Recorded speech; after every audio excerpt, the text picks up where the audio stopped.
If you're looking to step up your photography game from a smartphone and into the world of interchangeable lens cameras, such as mirrorless cameras or DSLRs, there's definitely a lot of factors to consider. Do you need certain lenses? Do you want a mirrorless? Do you want a DSLR? And that's what I'm here for today, is to help you figure out what do you get for your first camera. Let's begin. First things first, are you even truly ready to jump into the world of interchangeable lens cameras, also known as ILCs? If you're having trouble taking pictures with one of these, then buying an expensive camera is not going to suddenly magically make you a great photographer. Great photography does not come from camera quality, but it actually comes more so from this. So if you know how to compose a photo, then you're all set. Let's first start with choosing a brand of camera. If you know somebody who is already doing photography on a mirrorless or DSLR camera, then I suggest buying whatever brand camera your friend or family member has, because therefore they can help you out a little bit more. And if they're super nice, they might let you borrow a lens. They have to be really nice though. However, if you're on your own like I was, it can definitely be a little more overwhelming. And that's why I tend to recommend Canon, Sony, or Nikon. These three camera brands are super easy to buy for because they are super popular and they have huge communities behind them. The only camera brands I would really say stay away from are these cheap Amazon camera brands that say they're 4K and 64 megapixels for $50 or $80. These are complete total scams. Now that you've chosen which camera brand you want to do, let's talk about mirrorless versus DSLR cameras. If you're buying brand new, then it's safe to say you want to buy a mirrorless camera, because pretty much the only DSLRs left is stuff like the Canon T7 that is not anywhere as good as the Canon R100 for about the same price. But if you're buying used, it's a lot more complicated than this. Older mirrorless cameras, such as this old Sony a5000 camera, struggle from a few different things that just make it not as worth it as a DSLR camera. First things first, the autofocus on these is not so hot.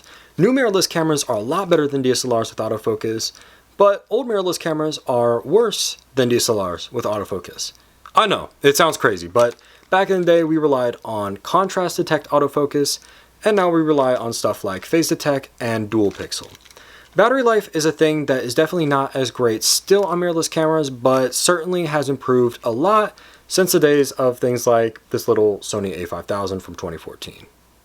DSLRs, on the other hand, were the golden standard for photography for many years, meaning that there is a ton of these floating around in the used market for amazing prices, and that goes for the glass too, which is the most important part of your camera. Now, we'll get more into that later, but just know that DSLR cameras offer a lot more bang for buck. However, as you might notice, they are a lot bigger and a lot clunkier. There are some compact DSLR cameras, but they still definitely aren't as small as compact mirrorless cameras. Now let's talk about my favorite part of interchangeable lens cameras, which is the interchangeable lens. Most people should be fine starting off with the kit lens for their camera, which is the lens that comes with your camera. This is generally going to cover the standard range of 16 to 50, 18 to 55, or 18 to 45. This is good for general landscape photography, just going out and taking pictures, etc, etc. If you're looking to specialize in portrait photography, meaning people or pets is cool too, then instead of getting a kit lens, you might want to opt your money for a prime lens, which is a lens that doesn't zoom in or out. You might be wondering, why would I ever want a lens that doesn't zoom in or out? And the simple answer is prime lenses tend to be sharper and faster. Faster meaning that you can use them in lower light situations and not have as much grain as a kit lens. And also you get the advantage of the background being blurred out more than a kit lens. If you're more interested in taking pictures of things farther away like wildlife or sports, then you're probably more interested in a telephoto lens. Telephoto lenses are lenses that are meant to have more range so they can zoom in to see things that are, of course, farther away. Not only are telephoto lenses great because they give you more range, but they also tend to give you background blur as well. The general rule of thumb is more zoomed in you are, the more background blur you get. If you're looking to buy a brand new camera, you can often find bundles that actually include a standard kit lens and a telephoto kit lens for a very reasonable price, just like this Canon R100 for example. Or if you are buying used, you can even sometimes find people bundling a telephoto lens in with their camera. And of course, if you are looking for a great wildlife and sports camera, I actually have a video on this one that you can find for under $200, linked right there.